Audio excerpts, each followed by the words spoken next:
Hola a todos. El trabajo que os vamos a presentar hoy se titula Un viaje interior. Como veis, está basado en un libro de Joanna de Angelis que se llama Autodescubrimiento, una búsqueda interior. Es un libro maravilloso que, si me lo permitís, estoy, encantada de invitaros a que lo leáis, a que lo estudiéis, porque es realmente maravilloso. Hoy día es cada vez más frecuente oír a nuestro alrededor, pues eso, que la vida no tiene ningún sentido. La mayoría de las personas caen en ese hastío, en ese aburrimiento. No se debe eso más que a que las personas se han olvidado de lo que realmente son y cuál es la finalidad, ¿no? ¿Para qué están aquí? Ahí pues se entregan a esa falsa ilusión de creerse que no son más que ese cuerpo físico lleno de sensaciones y a las que quieren satisfacer a toda costa, ¿no? Solamente se dedican a eso, a la satisfacción de los sentidos, de las sensaciones. Pero la realidad, como todos bien sabemos, es muy distinta. La mentora Joanna nos dice que la psicología espírita demostró que sin una visión espiritual de la existencia física, la propia vida permanecería sin sentido, no tendría significado. Y ahí realmente es donde surge el problema. Nuestra realidad espiritual puja por imponerse a la ilusión, ¿no? A la falacia. La conciencia humana, grita mientras el ser pretende permanecer ahí dormido y entregado a la satisfacción de los sentidos. Y aquí es donde surge el conflicto. Y ese es precisamente el origen del sufrimiento. Se hace, por tanto, imprescindible autodescubrirnos. Saber quiénes somos realmente, indagar en nuestro interior y así llegar a lo que tanto deseamos todos, ¿no? Que es ese bienestar, esa armonía. Dice Joanna que los principales requisitos para empezar, para despertar ese ansia, es la insatisfacción por lo que se es. Realmente no estamos contentos, felices por lo que percibimos que somos. Otro sería el sincero deseo de cambio. Ya no nos sirve lo que estamos haciendo, lo que estamos siendo, y deseamos de verdad, de todo corazón, producir ese cambio. También es necesario la persistencia en la tentativa, porque estamos anclados en esos arquetipos pasados, están grabados en nuestro subconsciente, por tanto vamos a caer una y otra vez, pero debemos ser persistentes, intentarlo una y otra vez, hasta fijar en ese subconsciente esos nuevos paradigmas, ¿no? Esos nuevos modelos de comportamiento. Se hace también necesario la disposición para aceptarse, y para aceptarse hay que conocerse, una vigilancia, una observación interior. Debemos aceptar lo que somos y a partir de ahí luchar para vencernos. También, por supuesto, se hace necesario la capacidad para crecer emocionalmente, porque nuestros sentimientos son los que dan lugar a nuestros pensamientos y de ahí a nuestro comportamiento. Sabemos, los espiritistas, sabemos que somos espíritus eternos, que somos inmortales, pero en cada encarnación estamos también sometidos a la materia, que nos esclaviza y que nos lleva por vericuetos que realmente no son la realidad del espíritu. Las vivencias que hemos tenido en existencias anteriores nos han ido cargando de una serie de energías que por no ser bien dirigidas han ido acumulando en nosotros una serie de factores nocivos, la mayor de la parte de las veces, ¿no? Nocivos, perniciosos, dañinos para nosotros mismos. Y ahí estamos creando una serie de congestiones, ya a nivel psíquico, ya a nivel físico. Joanna nos dice que todas esas energías podrían ser canalizadas bajo el comando de la mente despierta, el yo superior. Una voluntad bien dirigida es la que nos va a hacer crecer, la que nos va a hacer evolucionar. Se trata, por tanto, de eso, ¿no? De dirigir bien la voluntad hacia el bien y no hacia los vicios que tenemos acumulados de tantas y tantas existencias. La mentora nos dice que la enfermedad es el resultado del choque entre la mente y el comportamiento, el psíquico y el físico, que obviamente interactúan, somatizando esas interferencias en el cuerpo físico. No obstante, la fuerza del progreso es una ley inexorable, estamos todos abocados al progreso, a la perfección, porque es una ley de la vida. Y de ese modo, por el desgaste del sufrimiento, porque el ser humano no tiene otro, en este grado evolutivo en el que nos encontramos, no tiene otro modo de darse cuenta, de despertar más que eso, ¿no? Ese desgaste que produce el sufrimiento, ahí es donde surge el despertar y nos arrastra inexorablemente a la perfección. Las enfermedades, por tanto, pueden ser consideradas como procesos de purificación. Especialmente, nos dice Johanna, aquellas que son de gran porte, las que se prolongan casi indefinidamente, convertidas en unos mecanismos de sublimación de las energías groseras que constituyen al ser en sus primeras fases iniciales de evolución. Esas energías deleterias que hemos ido recargando en nuestro perispíritu a nivel, en tantísimas, en milenios quizás, eso deben aflorar, y afloran y se manifiestan en el cuerpo. Entonces debemos entender que la enfermedad física es la sanación del espíritu. El ser humano tiene que pasar por un número de fases enorme en esa búsqueda interior, en ese proceso evolutivo, de esa percepción más primaria a otra centrada en la sensibilidad, al instinto, a la razón. Es una escala ascendente del psiquismo que va evolucionando, pasando ya por fin a la intuición y alcanzando niveles elevadísimos de interacción con la mente cósmica. Ese es nuestro fin.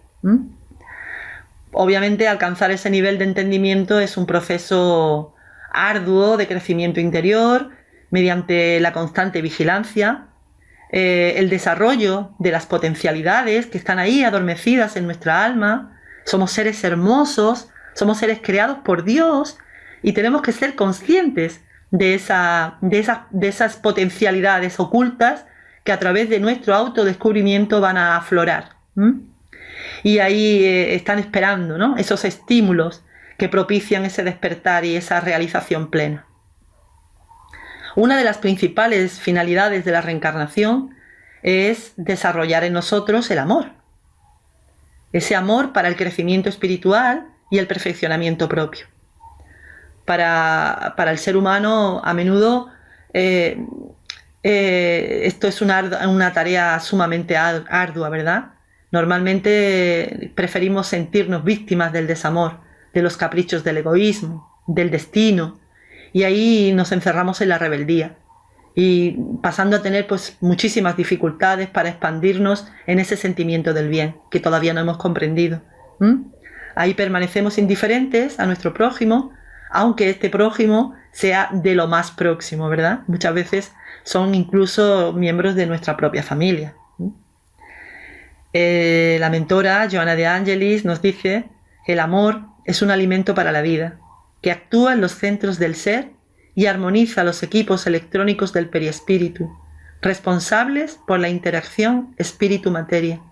Su vibración calma y da seguridad, al mismo tiempo que reabastece de fuerzas y vitalidad insustituibles. Qué maravilloso, ¿verdad? El amor es la terapia, el amor es la cura. Debemos hacer un sincero autoanálisis, mirar hacia adentro, en el que no nos tratemos ni con condena, ni con elogio, y muchísimo menos con justificación. Debemos identificar honestamente los errores, los problemas, y sin conciencia de culpa, porque la culpa no sirve absolutamente para nada, solamente para estancarnos. Ahí pues debemos reconocer el hecho nocivo y buscar los medios que tengamos a nuestro alcance para la reparación, todo lo que sea necesario. Y ahí pues nos vamos a liberar de ese sentimiento tan perturbador en el que se constituye la culpa. Dice Johanna que la energía vitalizadora que el espíritu irradia, preservando la armonía psicofísica, es el resultado de los pensamientos y los actos a los que él mismo se dedica. Nuestro espíritu va a irradiar nuestros pensamientos, nuestros actos. Así que si nuestros pensamientos van a ser positivos, nuestros actos van a estar dedicados al bien, nuestro espíritu va a irradiar siempre amor.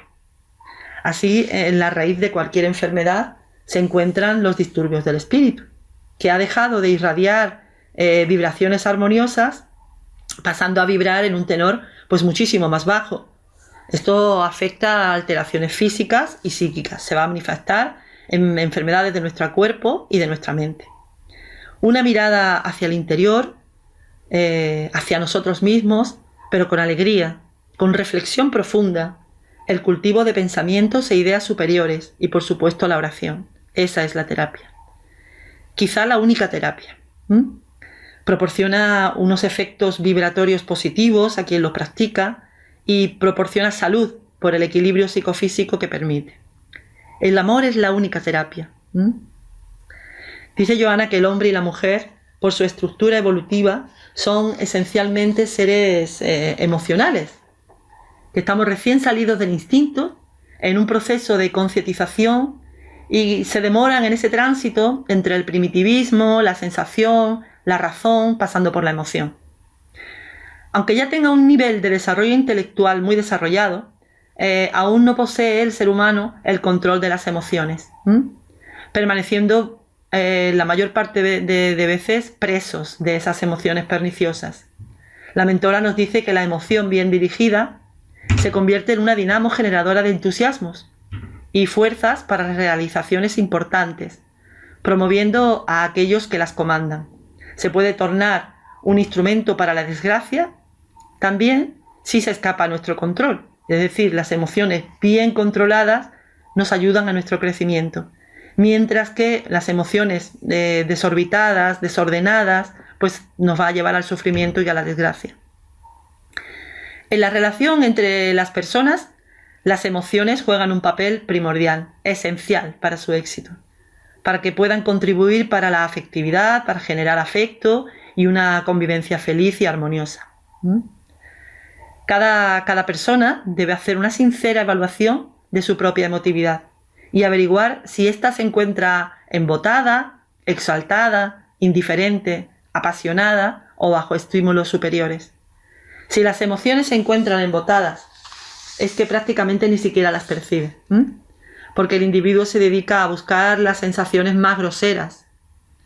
Si estas sensaciones se encuentran exaltadas, pierde la dirección del comportamiento. Ahí altera cualquier manifestación de cariño, es incapaz de mostrar amor. Si se encuentra indiferente, pues no exterioriza, porque ha tenido insatisfacciones que no han sido, insatisfacciones en su vida, no han sido saciadas esos intereses, esas inclinaciones, placeres no disfrutados. Eso vuelve a la persona frustrada y la convierte en indiferente. Si se encuentran las emociones en un nivel así de apasionada, se manifiesta en un paso de la alucinación.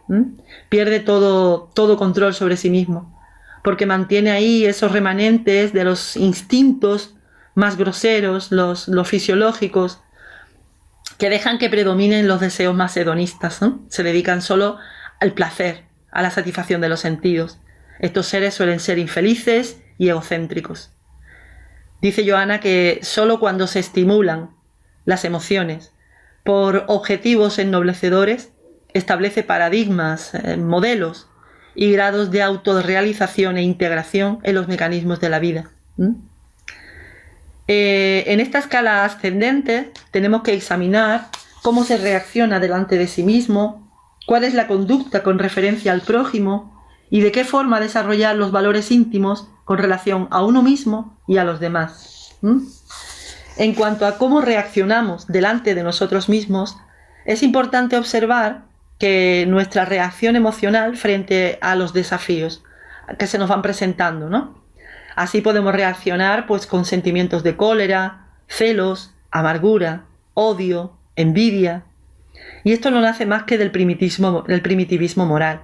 Aún estamos aferrados a esos complejos de inferioridad o de superioridad que son residuos de la conciencia de culpa.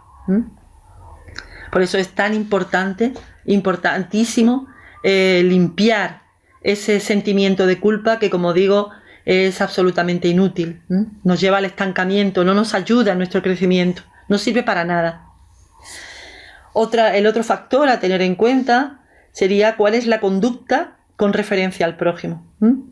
Ahí el resultado del hábito de cómo resolvemos las situaciones inesperadas. Ahí podemos reaccionar pues con retraimiento, con sospecha, con narcisismo, con una actitud de sabelotodo, de miedo, de presunción.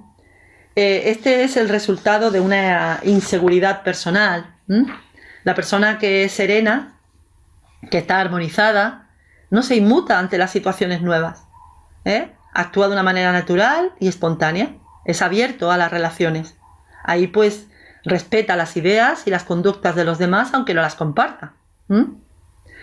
Y este tercer factor del que hablábamos sería de qué forma desarrollar los valores íntimos con relación a uno mismo y a los demás. Ha de ser libre de exigencias. No tenemos por qué tener expectativas. Ahí la persona se puede vincular y amar, o bien se libera sin resentimiento.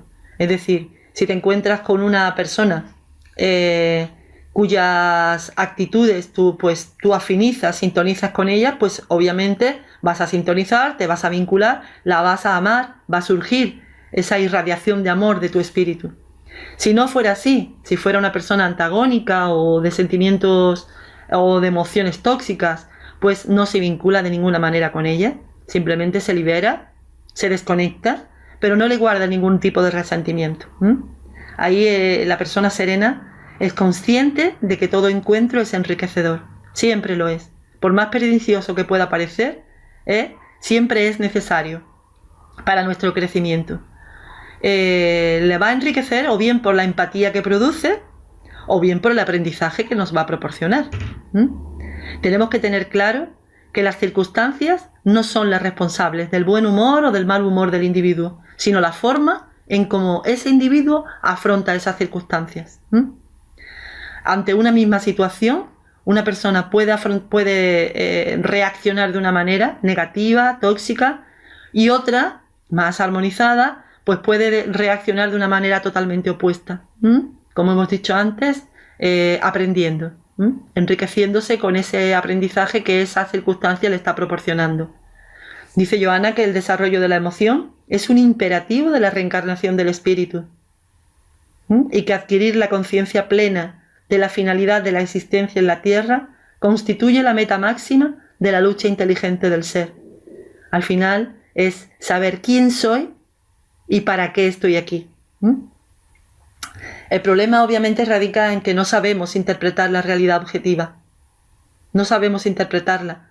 Tenemos una serie de filtros que hemos ido aprendiendo y que debemos desaprender. No somos capaces de interpretar la realidad absoluta. Las experiencias de la evolución proponen la fijación de los valores legítimos, los espirituales, por encima de aquellos que son secundarios, que son transitorios y que van a pasar y van a quedar atrás. Esas manifestaciones nacen de herencias perturbadoras que forman ese cuadro de los trastornos psicológicos y demás, ¿no? Que van perturbando al ser y lo llevan a estados de angustia, de inquietud y de desorden mental. Por tanto, en la raíz de cualquier trastorno yace un conflicto moral. El desafío en el que nos encontramos en el proceso de selección de valores constituye la identificación de qué comportamientos son éticos y morales con los que no son recomendables. Para encontrar el equilibrio y la salud, nos dice Pablo, ¿no? En la primera carta a los Corintios, si os acordáis, nos decía: no os dejéis engañar, malas conversaciones corrompen las buenas costumbres. Fijaos, cuánta profundidad.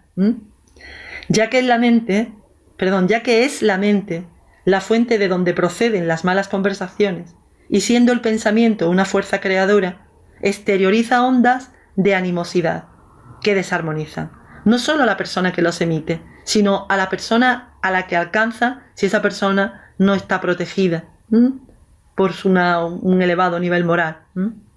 Esas cargas magnéticas negativas expresadas en esas conversaciones perniciosas desajustan el sistema nervioso, pasando solo a percibir y a identificar la parte negativa de la persona y de las cosas con las que sintoniza.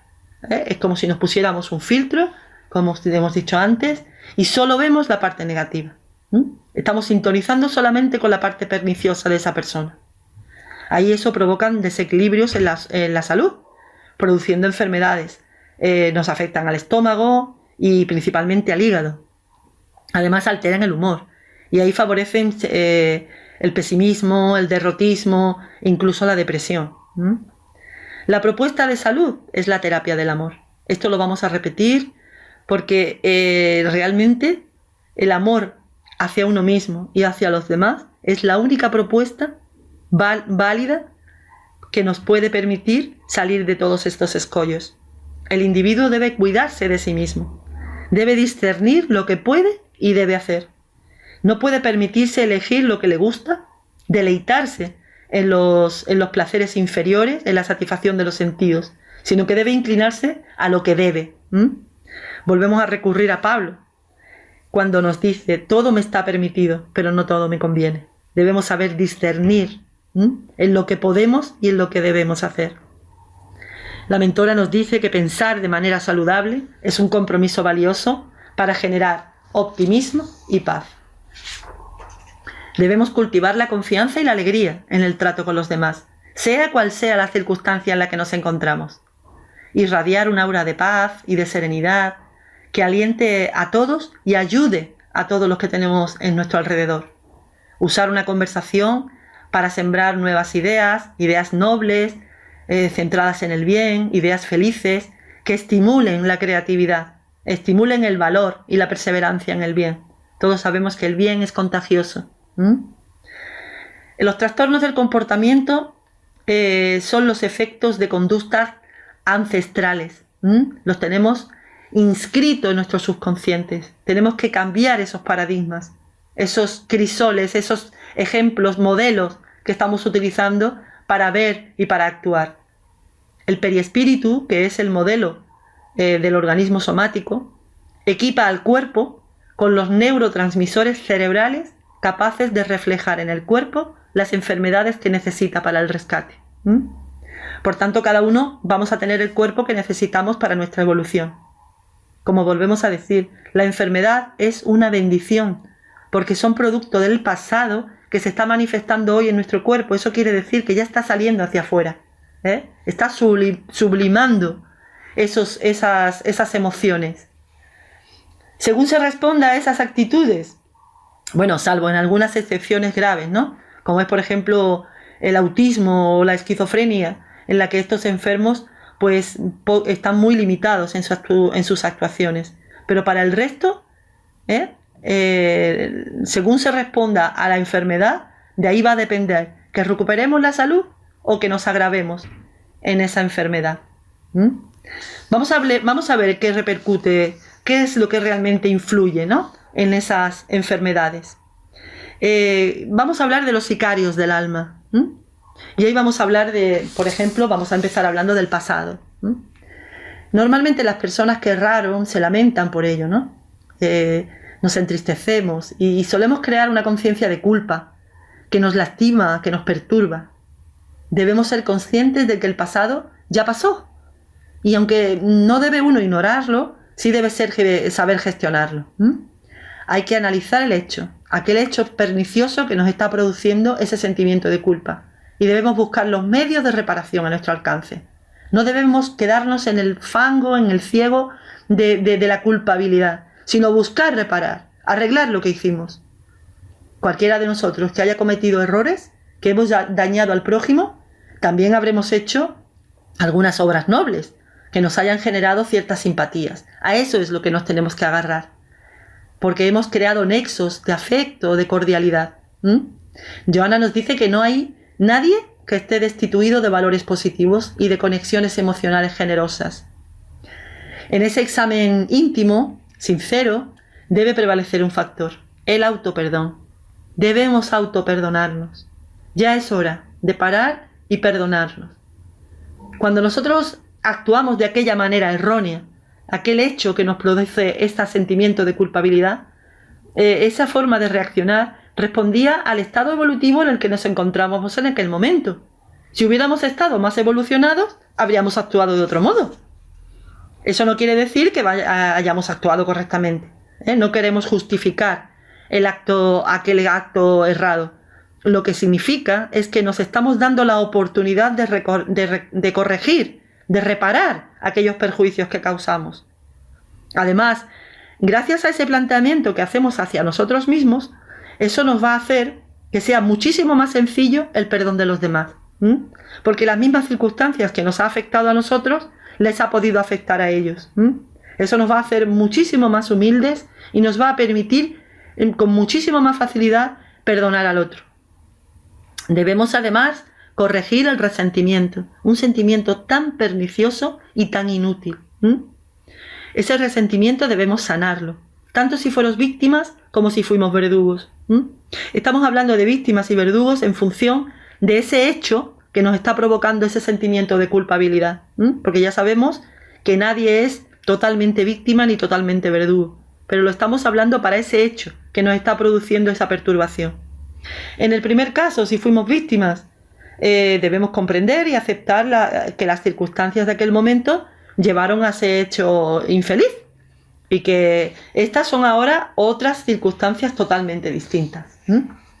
Ese simple cambio mental va a propiciar una visión absolutamente distinta del hecho, muchísimo más favorable y beneficiosa.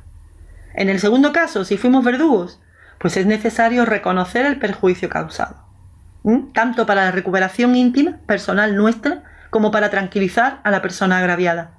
Reconocerle a alguien que se ha sentido herido por nosotros: mira, perdóname, me equivoqué y te hice un mal, perdóname.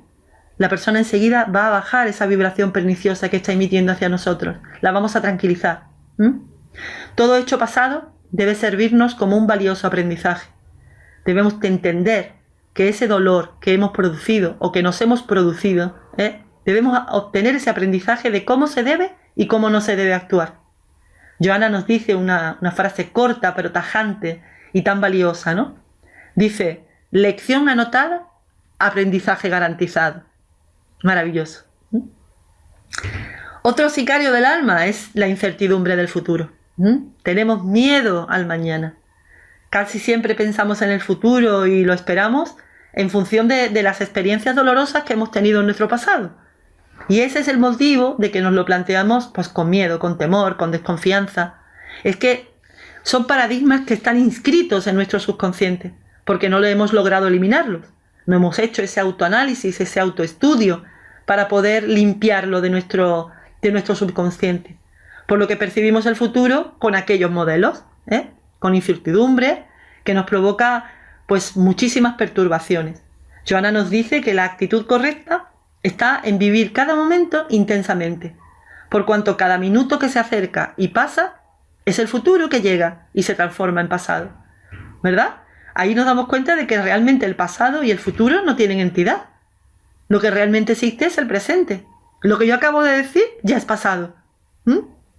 Tenemos que plantearnos el futuro con los elementos que tenemos en este momento, no con los que teníamos en un pasado remoto. Johanna nos dice que todo factor que pueda desencadenar conciencia de culpa, ojo, en el comportamiento necesita ser eliminado. Debe ser sustituido por otros, creadores de confianza y de serenidad, sin sombras psicológicas que oculten la realidad. El desarrollo de los valores internos. Otra vez el amor, el autoamor. Ella nos propone siempre eso. De hecho, es la propuesta del maestro.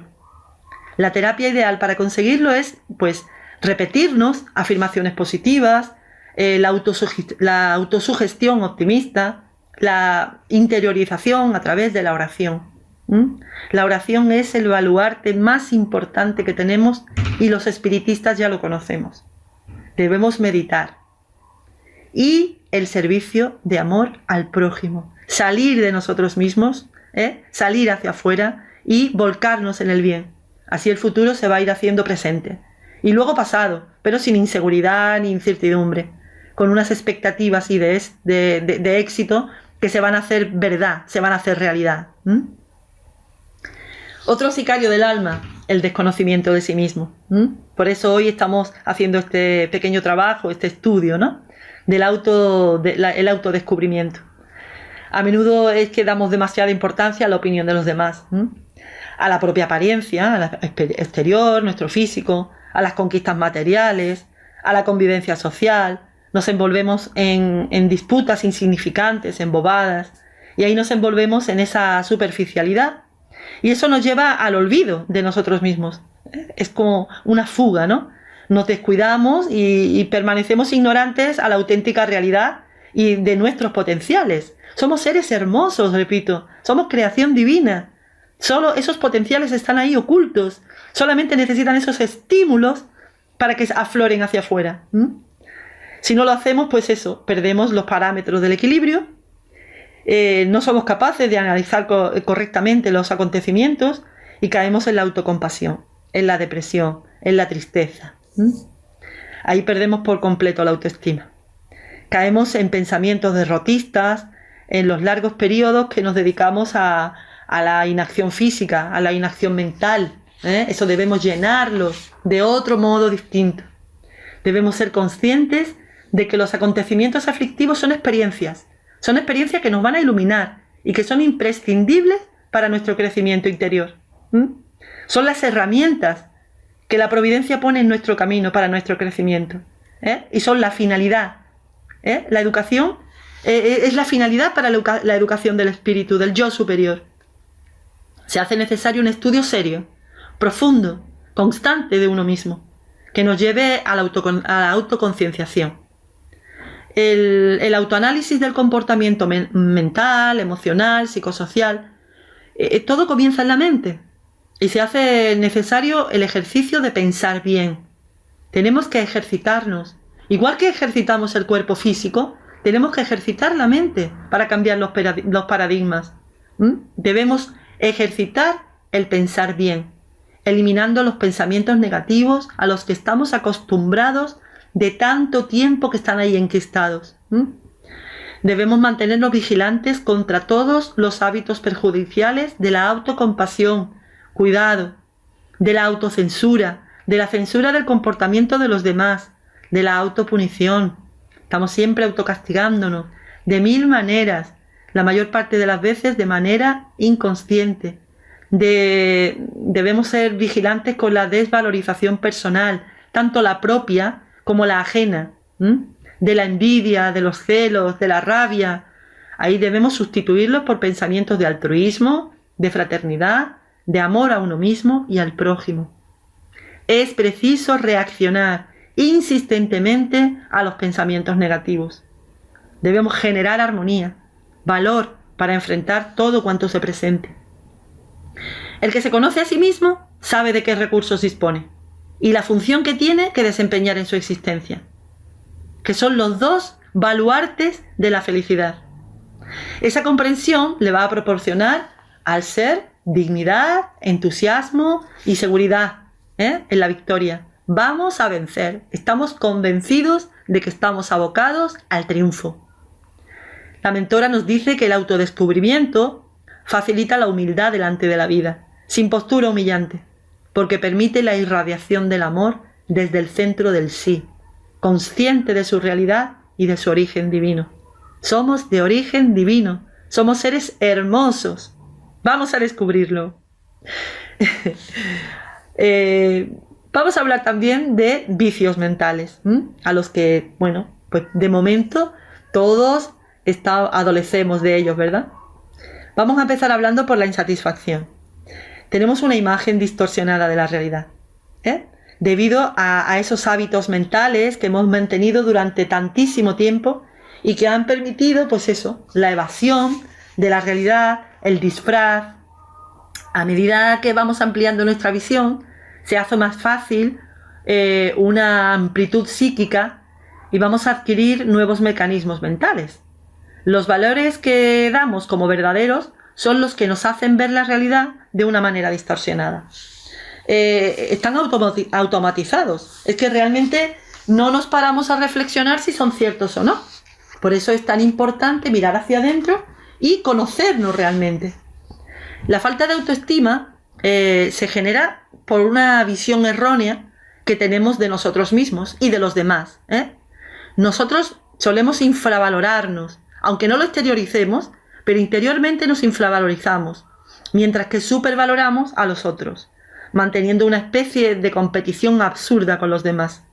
Así solo pensamos en huir, ya sea viajando, ya sea cambiando de trabajo, casándonos, divorciándonos, en fin, cambiando todo lo que está afuera, ¿no? Creemos que el problema está ahí, afuera, en las circunstancias, cuando en realidad está en nosotros. ¿De qué sirve cambiar lo de afuera si no cambiamos lo de dentro? Todo ese planteamiento negativo va a ir con nosotros donde vayamos. Por tanto, se va a generar, pues eso, insatisfacción constante e incluso frustración. El éxito solo lo obtendremos con una reprogramación de la mente. Tenemos que reaprender, reforzando ese concepto de nosotros mismos, de la autoimagen. Redescubriendo el ser que realmente somos, nuestro yo eterno, nuestro lugar en el cosmos.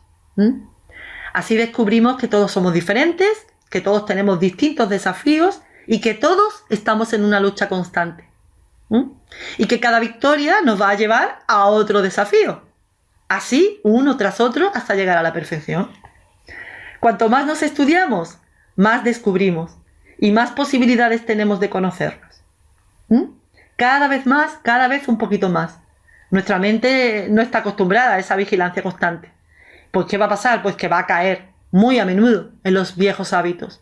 Pero ahí hay que volver a insistir una y otra vez, a estar muy vigilantes hasta que se instalen esos nuevos modelos, esos nuevos paradigmas. Solamente a través del esfuerzo, nos dice Johanna, del propio individuo, que se siente ya saturado, descontento con la vida, ahí es cuando el fenómeno de su transformación se opera.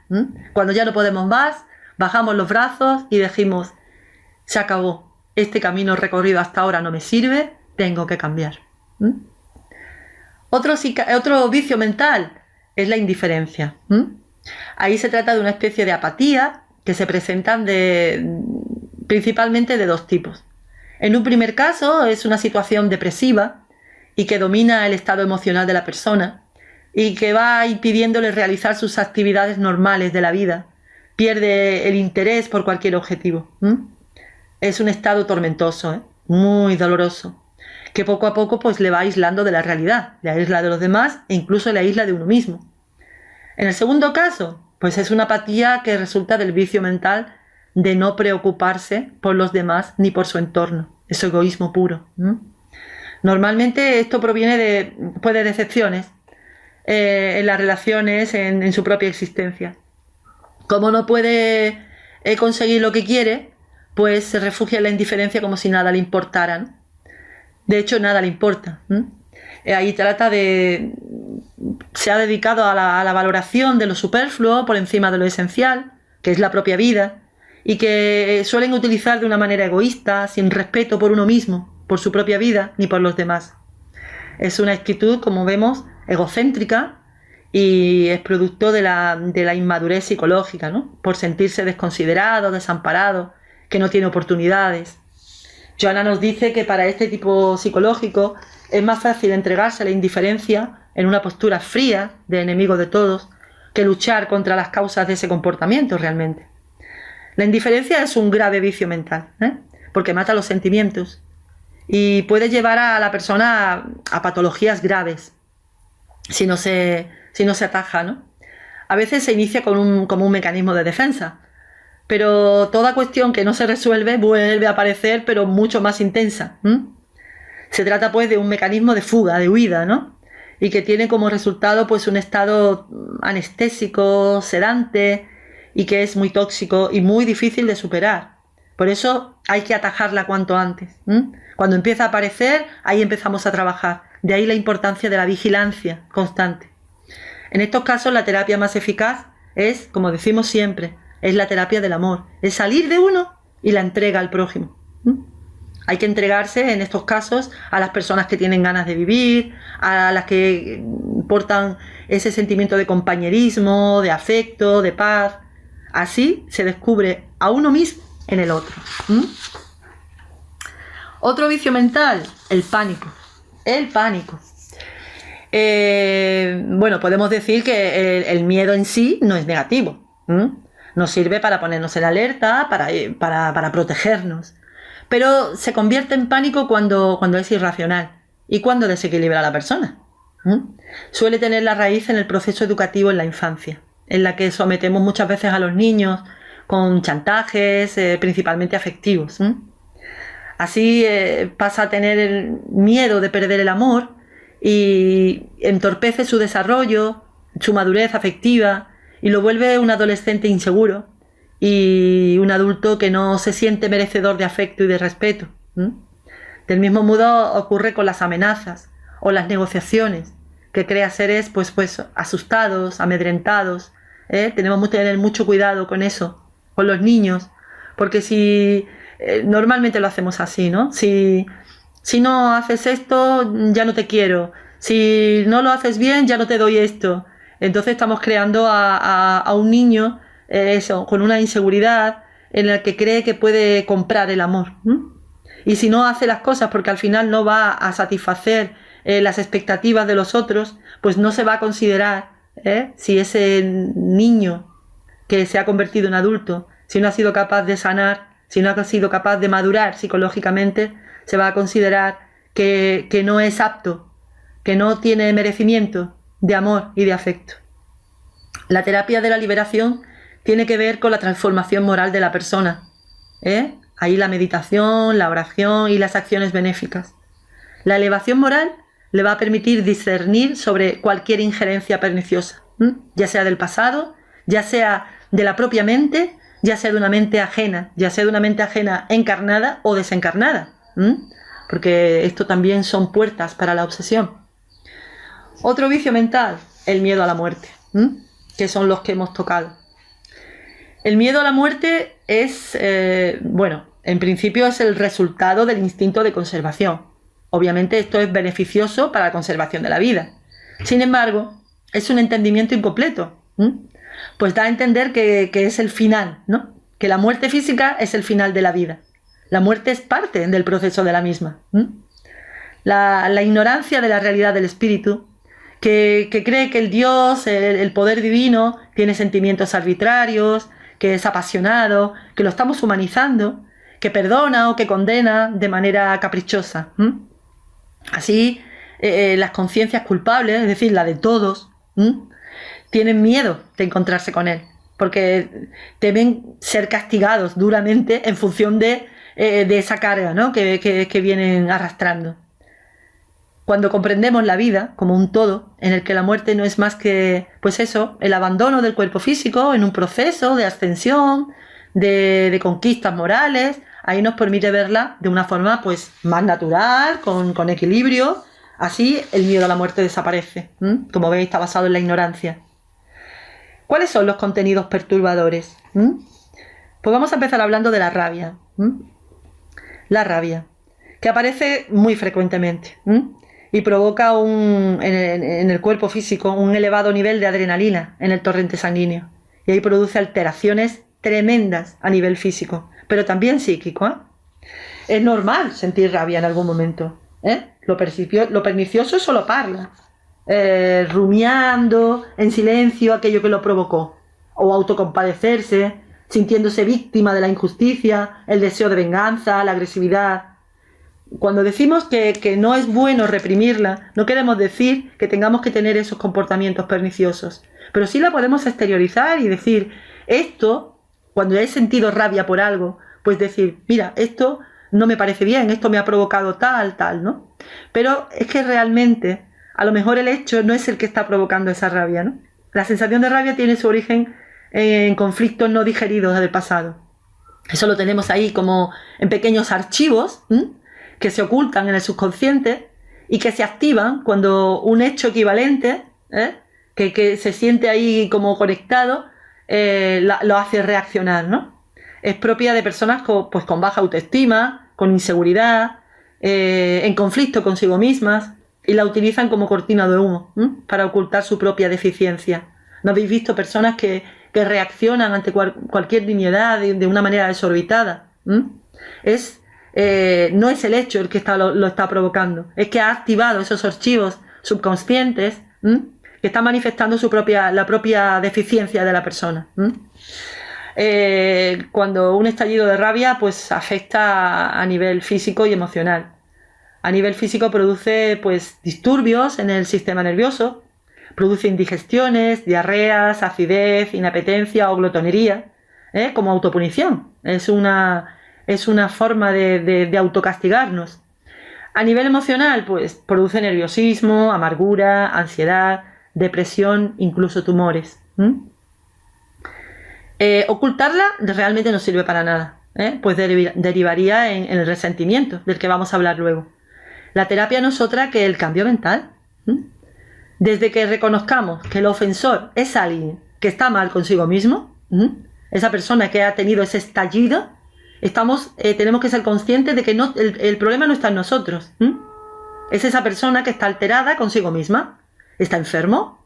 Entonces inmediatamente la rabia baja de intensidad e incluso desaparece, gracias a eso, a racionalizar la ofensa, ¿no? Cuando la persona nos ofende y nos provoca esa rabia, cuando nos damos cuenta de que realmente está actuando un enfermo, cuando lo hemos racionalizado, darnos tiempo para reaccionar, la rabia va a desaparecer y la vamos a entender de otra manera.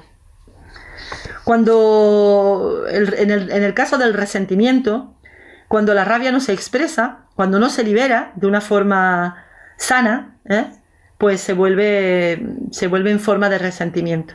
Ahí se encuentra escondido en el subconsciente y se manifiesta de forma de melancolía, de frustración, de desinterés por la vida, en un sentimiento de culpa que no logra superar. Es muy complicado salir de esto. Perturba la razón y la visión de los acontecimientos. Estamos viéndolo con filtros totalmente erróneos. Ahí se enquista como una fuerza destructiva que al no conseguir llegar a quien le provocó, pues hiere al que la aloja. Johanna nos dice que para convertir el resentimiento en comprensión y tolerancia es necesario vigilancia y acción de la voluntad con real sentimiento de humildad, que es una virtud especial. Puede superarse por la práctica de la autovaloración, del sentido de utilidad a la vida, del sentido. Tenemos que hacernos útiles a la vida y tener conciencia del bien. Dice Johanna que humano es todo individuo que se considera capaz de errar, de amargarse, pero también de erguirse, saliendo de ese atolladero sin las marcas del paisaje por el terreno pantanoso e infeliz. Es posible, absolutamente posible. Otro contenido perturbador, podemos hablar de las lamentaciones, de los lamentos. Personas atormentadas, que se dejan llevar por los temores, que suelen buscar vías de fuga por medios de las drogas, del tabaco, del juego, del alcohol y demás vicios, ¿no? Además se entregan a las quejas, al resentimiento, a la amargura. Creen que todos conspiran contra su paz, contra su felicidad. Todo el mundo contra mí, ¿no? Ahí suelen caer en la pereza física y en la pereza mental. El lamento suele ser de fácil contagio. Mucho cuidado con eso, porque emite vapores y vibraciones que se esparcen y se contagian.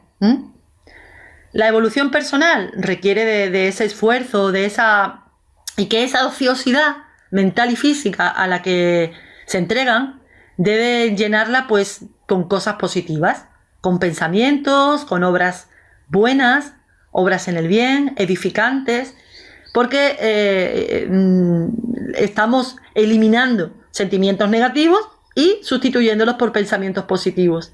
Es absolutamente necesario fortalecerse en la oración. La vida está plagada de invitaciones al progreso por medio del trabajo y del esfuerzo. Solo tenemos que levantar la mirada y ahí vamos a ver una oportunidad de trabajo, de olvidarnos un poco de nosotros mismos y de ver la necesidad ajena, que probablemente sea mucho mayor que la que nosotros estamos experimentando. Dice Johanna que el lamento es, por tanto, un obstáculo voluntario que el individuo coloca en su proceso de evolución, retardando la marcha del progreso y abriendo espacio para situaciones perturbadoras y penosas que vendrán a arrancarlo más tarde de la inercia y de la autoconmiseración, por cuanto nadie puede impedir el crecimiento hacia Dios, que es el destino de la vida. Estamos abocados al encuentro con nuestro Padre Creador. Otro contenido perturbador, es la pérdida por la muerte. Hay personas que se hunden totalmente ante la pérdida de un ser querido por la muerte. Como antes el miedo a la muerte es muy parecido, es la consecuencia de la ignorancia de la realidad de la vida. Los seres queridos sabemos que continúan viviendo, se comunican con nosotros, aguardan a los seres queridos y los reciben cuando desencarnan. Hombre, es natural la nostalgia por la separación, pero la desesperación no está justificada porque nuestros seres queridos no han muerto.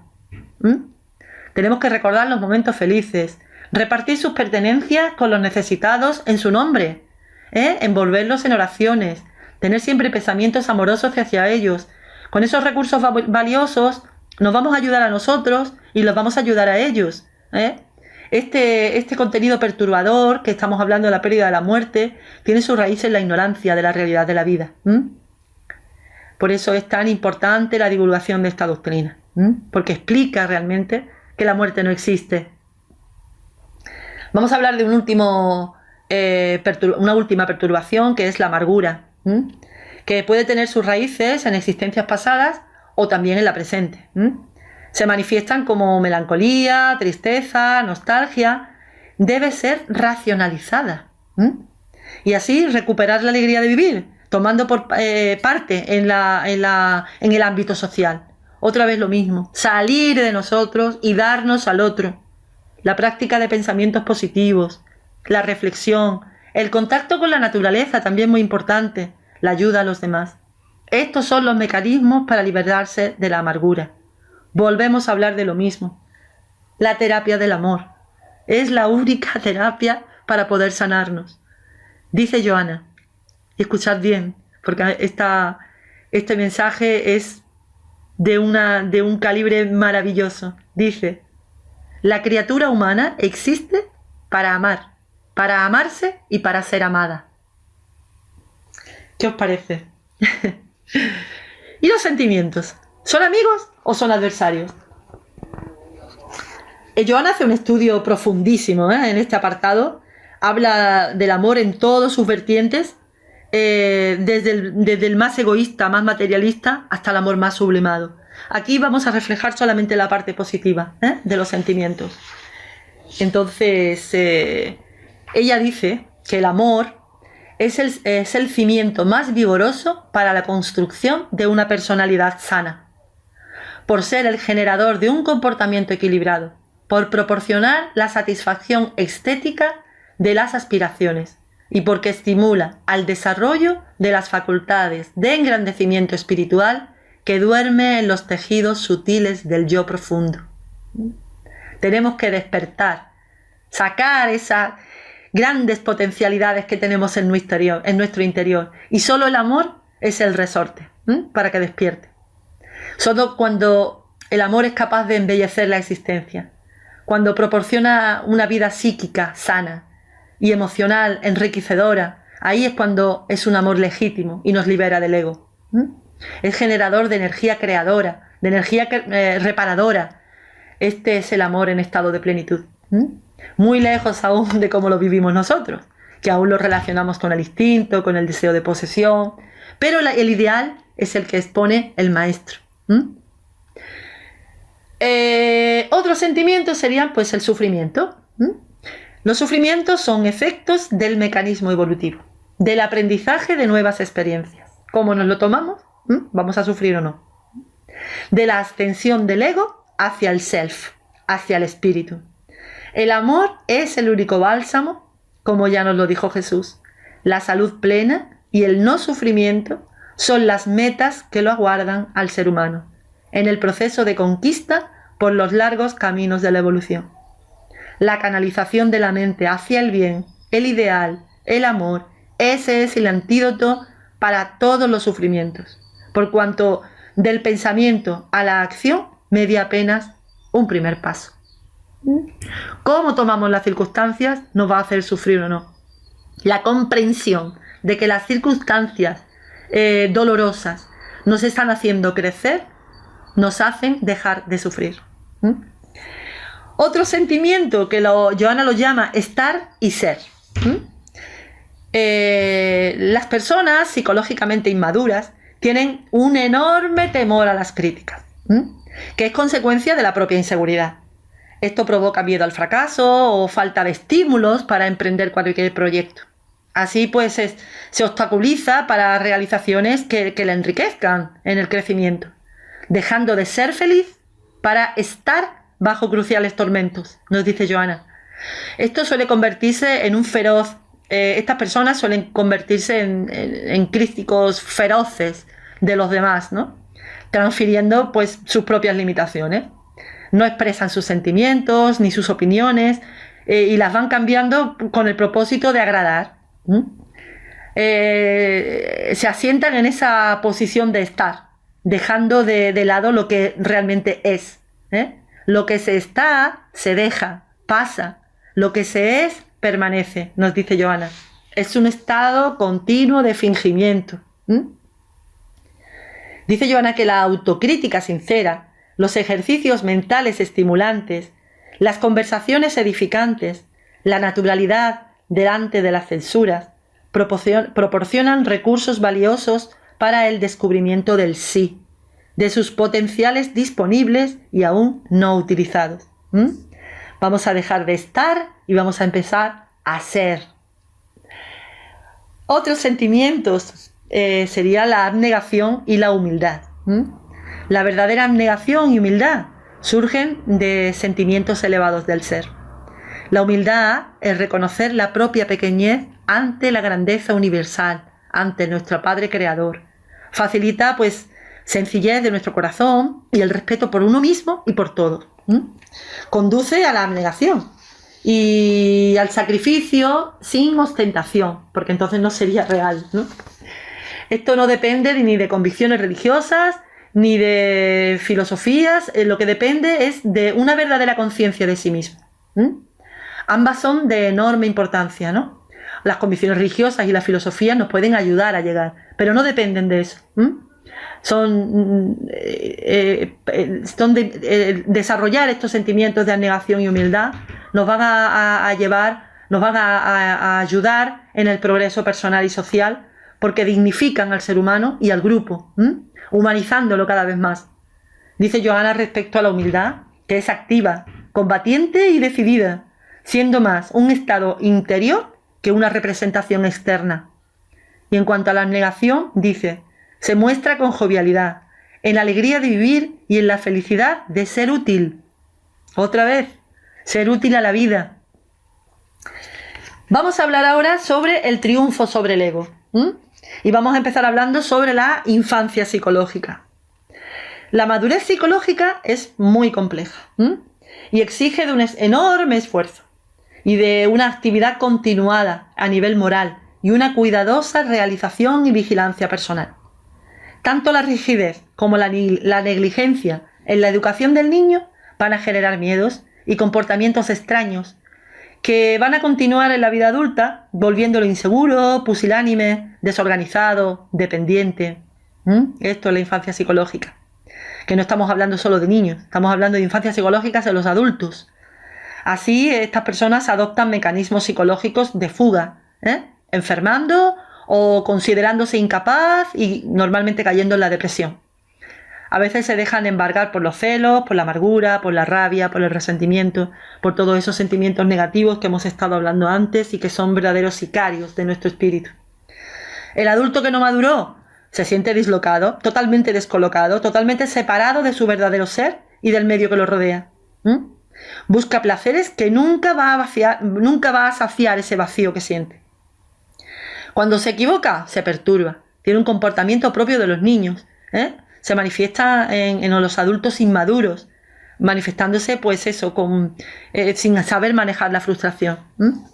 Es necesario pues una revisión profunda de esos comportamientos, enfrentándolos con amor y con comprensión hacia esa infancia que no se ha superado, mediante afirmaciones y visualizaciones amorosas que sustituyan las antiguas y que son tan perturbadoras. El autodescubrimiento es un renacimiento psicológico. Es como una reencarnación victoriosa. Es como volver a renacer en una sola existencia.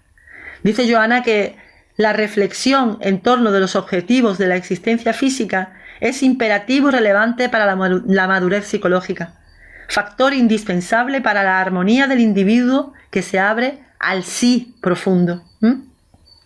Vamos a hablar ahora precisamente de eso, de la conquista del sí. Es una lucha personal, constante y ascendente, la comprensión de lo divino y de lo humano que habita en nosotros. Debemos ser conscientes que tenemos esa parte divina en nuestro ser. A medida que vamos fijando nuestras metas, pues aumentan las expectativas de éxito. Se elevan los valores que va descubriendo y nace en él la necesidad de vivenciarlos. Va viendo esos nuevos valores y necesita incorporarlos a su ser, a su vida. La meta es la superación del ego. Esa es la meta real. Nos dice Johanna que el ego es un producto del estado de la conciencia. Por tanto, es transitorio y es impermanente. No tiene entidad más que la que nosotros le damos, que con la educación del espíritu irá disminuyendo ese poder que tiene sobre nosotros. Ahí comienza a disfrutar de ese bienestar interior, favoreciendo esa visión lúcida del sentido existencial de la vida. El ego tiene una lucha en el campo de las pasiones, porque son estas las que lo alimentan y envician el ser. Ahí se complace con las fuertes sensaciones que recibe. Ahí es necesario un esfuerzo, una decisión para liberar ese yo adormecido, que está esclavizado a los instintos todavía, disciplinando la mente y la voluntad. Ahí el ser se desarrolla mientras el ego se disgrega.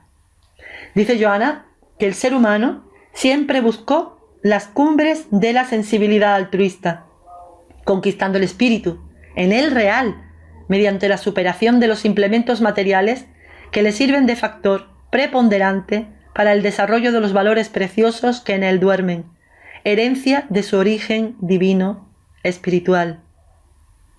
Y llegamos por fin a la liberación personal, la superación del ego.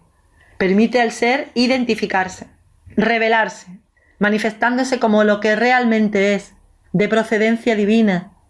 Somos seres hermosos, somos producto de la creación de nuestro Padre. ¿Qué otra cosa podríamos ser? Debemos darnos cuenta de eso, somos seres hermosos. La conquista del ser impone la ruptura de todas esas amarras, esos lastres, y la realización más profunda del espíritu. Cuanto mayor es la capacidad de entendimiento y de desapego del ser, mayores son esas perspectivas de conquista, liberándonos de las pasiones que nos perturban, que nos anestesian y que nos esclavizan. Y nos dice Johanna, entonces, en este momento, nace el hombre pleno, que marcha hacia el infinito, imagen y semejanza de Dios. Ese es nuestro destino. Estamos abocados al triunfo, hermanos, porque somos imagen y semejanza de Dios. Vamos a ir quitando todos esos lastres que nos amargan y que nos provocan tanto sufrimiento, porque realmente no es necesario. Quiero daros a todos mi más profunda gratitud por vuestra atención y en el nombre de todos quiero dar las gracias a Johanna, que es la verdadera autora de este trabajo y que nosotros hemos hecho un pequeño análisis, un pequeño resumen, pero vuelvo a deciros, como os dije al principio, que os invito a leer ese libro, a estudiarlo, porque verdaderamente es una herramienta muy útil. Muchísimas gracias a todos. Un abrazo.